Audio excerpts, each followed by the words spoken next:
As instalacións do Real Club Náutico de Portosín foron o lugar escollido para a presentación da primeira edición do Campeonato Galego de Windfoil, unha disciplina moi recente xurdida en Hawái, que combina elementos de kitesurf e windsurf, consistente no deslizamento sobre a auga cunha táboa coa axuda dunha cometa hinchable que se manexa coas mans.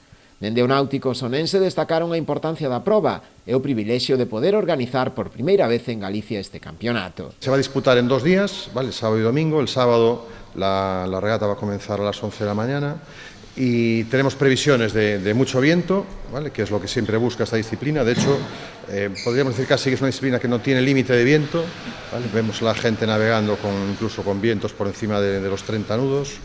Y las tablas realmente pues son fantásticas, se consiguen unas velocidades muy altas y realmente es una disciplina muy bonita de ver, ¿vale? Y por supuesto de navegar en ellas. Na presentación do campeonato tomaron parte diversas autoridades, entre elas o Dil de Deportes, Carlos Lorenzo, e o xefe do Servizo Provincial de Deportes da Xunta de Galicia, Roberto García.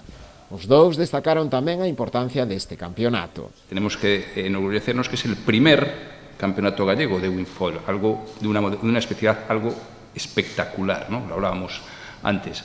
Los que somos más tradicionales de la vela, del barco de vela, ver este tipo de especialidades es una locura. Invito a toda la gente que seguramente va a ser un éxito y por lo tanto pues Galicia sigue abriendo brecha en la vela, ¿no? Tamén agradecer sobre todo ao Club Náutico por todo tipo de eventos tamén e por salir un pouco tamén do normal, non? Apostar por novos deportes, da vela. Na proba, que de seguro será un espectáculo visual de gran beleza na ría de Murosnoia, xa hai máis dunha vintena de inscritos, con varios participantes locais, co olímpico Iago López Marra, impulsor desta modalidade entre eles.